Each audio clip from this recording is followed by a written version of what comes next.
Depan aku ada sebiji enjin RS 150, RS RCBX 150. So yang paling yang jarang-jarang berlaku lah, tapi benda ni agak risiko tidak kata benda tu confirm problem atau tak, tapi risiko dia ada. Okey, apabila floating, SIM tercabut ataupun valve sangkut ke apa ke, SIM akan confirm tercabut.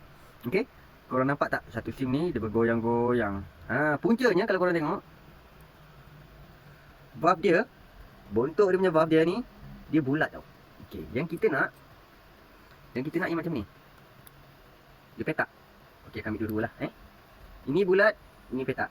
Ini bulat, ini petak. So yang petak ni, yang rata ni, dia lebih dia lebih fit lah. Okey, yang ni dia goyang. Bila goyang ni dia tak fit ni, apabila dia floating je sikit, dia terus tercabut. Okey, dia terus tercabut.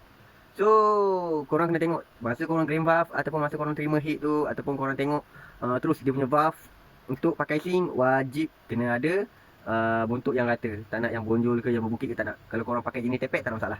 Hanya spek 70 ke bawah saja, ada waranti 1 bulan untuk modified engine dengan kami, dengan syarat package bawah kami.